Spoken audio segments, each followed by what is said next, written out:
Fala pessoal, tudo bem? Eu sou Alexandre Ambrosin e esse é o canal Apolo Fisioterapia e nós estamos no Minutos de Leitura do canal Apolo Fisioterapia.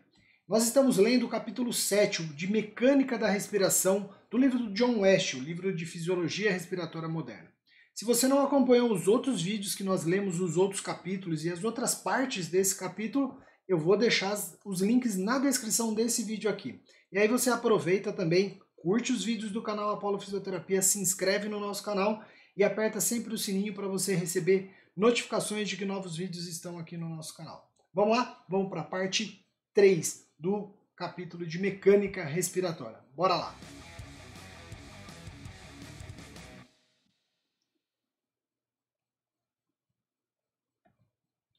Bom, pessoal, nós vamos hoje falar um pouquinho, vamos conversar um pouquinho sobre tensão superficial, onde nós paramos aí, para quem acompanhou o nosso último vídeo, nós estamos na página 87 do livro do John West. Como sempre eu falo para vocês, quinta edição do livro do John West é o que nós estamos lendo. Então vamos lá? Tensão superficial. Outro fator importante no comportamento da pressão-volume do pulmão e a tensão superficial é a tensão superficial da película de líquido que reveste os alvéolos.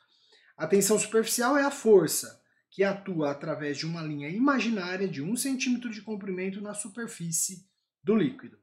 Ela se origina porque as forças de atração entre as moléculas adjacentes do líquido são muito mais fortes do que aquelas entre o líquido e o gás, com o resultado de que a área da superfície líquida torna-se tão pequena quanto possível.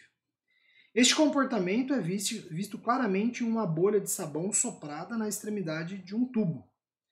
A superfície da bolha contrai-se tanto quanto pode, formando uma esfera, a menor área da superfície para um dado volume, e gerando uma pressão que pode ser predita pela lei de Laplace. Qual é a lei de Laplace? Pressão é igual a 4 vezes a tensão superficial dividido pelo raio. Quando apenas uma superfície está envolvida em um alvéolo esférico revestido de líquido, o numerador possui o número 2 em vez de 4. A primeira evidência de que a tensão superficial poderia contribuir para o comportamento da pressão-volume do pulmão foi obtida por von Negardt, ao demonstrar que os pulmões inflados com soro fisiológico têm uma complacência muito maior, são mais fáceis de distender do que pulmões cheios de ar. Olha que curioso. Como o soro fisiológico abolia as forças de tensão superficial, mas presumivelmente não afetava as forças teciduais do pulmão, esta observação significava que a tensão superficial contribuía com grande parte das forças de recuo elástico do pulmão. Algum tempo mais tarde, pesquisadores estudando espuma do edema proveniente dos pulmões de animais expostos a gases nocivos observaram que as diminutas bolhas de espumas eram extremamente estáveis. Eles reconheceram que isso indicava uma tensão superficial muito baixa, uma observação que levou à notável descoberta do surfactante pulmonar. Agora se sabe que algumas das células que revestem os alvéolos secretam um material que diminui profundamente a tensão superficial do líquido de revestimento alveolar. A natureza exata deste material não é conhecida, mas a dipalmitoil fosfatilcolina, a DPPC, é um constituinte importante. As células epiteliais alveolares são de 2 tipos, como a gente tem que saber aí, é importante para quem trabalha aí com a área de fisioterapia. As células do tipo 1, que possuem a forma de um ovo frito, com longas extensões citoplasmáticas, espalhando-se finamente por sobre as paredes alveolares, e as células do tipo 2, que são mais compactas.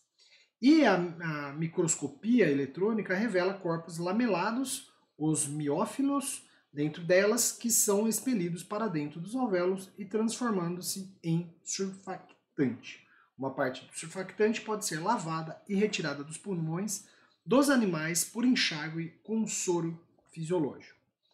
Bom, o fosfolipídio, chamado DPPC, é sintetizado no pulmão a partir dos ácidos graxos que ou são extraídos do sangue ou são eles próprios sintetizados no pulmão. A síntese é rápida e há um giro rápido do surfactante. Se o fluxo sanguíneo para uma região do pulmão for abolido como resultado de um êmbolo, por exemplo, o surfactante ali pode entrar em depressão.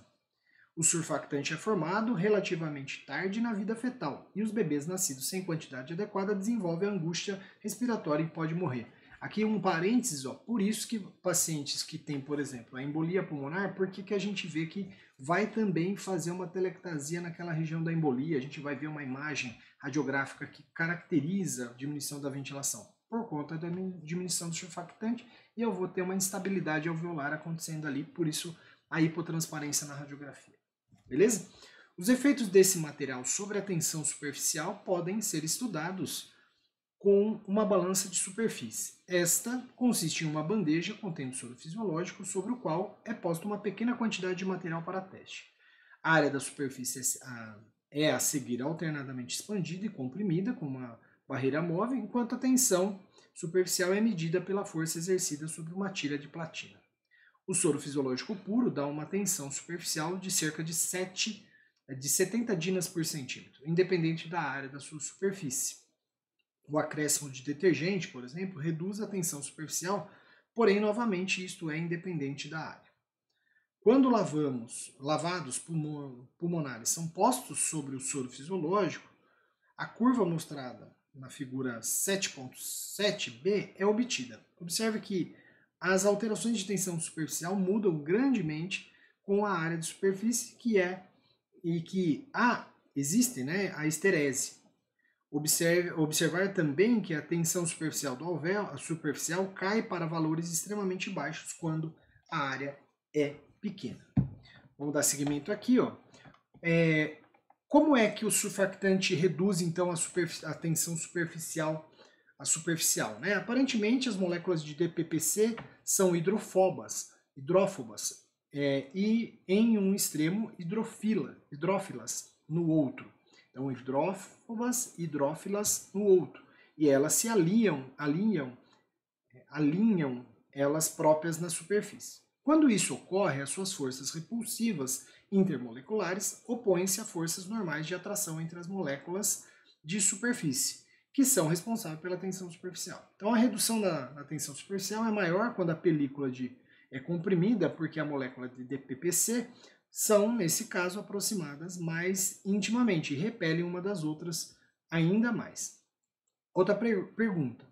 Quais são as vantagens fisiológicas do surfactante? Aqui nós vamos, aparentemente, o autor vai mostrar 3 vantagens fisiológicas.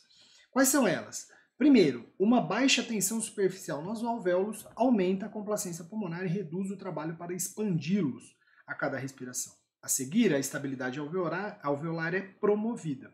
Os 300 milhões de alvéolos parecem ser inerentemente instáveis, porque as áreas de atelectasia muitas vezes formam-se na presença da doença. Este é um assunto complexo, mas é um modo de ver o pulmão e encará-lo como uma coleção de milhões de pequeninas bolhas. Neste arranjo, há uma tendência de as pequenas bolhas colapsarem e soprarem as maiores. A figura 7.4c mostra que a pressão gerada pelas forças de superfície de uma bolha é inversamente proporcional ao seu raio, com o resultado de que, se as tensões superficiais de superfície forem as mesmas, a pressão dentro de uma pequena bolha excede aquela de uma grande bolha. Entretanto, a figura 7.7 mostra que, quando lavados pulmonares são presentes, uma área de pequena superfície associa-se com uma pequena tensão de superfície. Assim, a tendência de pequenos alvéolos a esvaziar-se em grandes alvéolos aparentemente é reduzida. E para terminar, o terceiro papel do surfactante é ajudar a manter secos os alvéolos, exatamente do mesmo modo que as forças de tensão superficial tendem a colapsar os alvéolos, elas também tendem a aspirar o líquido dentro do espaço alveolar a partir dos capilares. De fato, a tensão superficial do alvéolo recurvada reduz a pressão hidrostática no tecido fora dos capilares, reduzindo essas forças de superfície. O surfactante impede a transsudação de líquido. Ok? Então nós vamos encerrar o terceiro vídeo aqui de mecânica respiratória, a gente falou um pouquinho sobre tensão superficial de alvéolo. Nós vamos falar um pouco mais no próximo vídeo de tensão superficial, encerrar esse assunto. Não perca mais um vídeo que nós vamos fazer aqui no Minutos de Leitura do canal Apollo Fisioterapia. Um grande abraço e até o próximo vídeo aqui no nosso canal.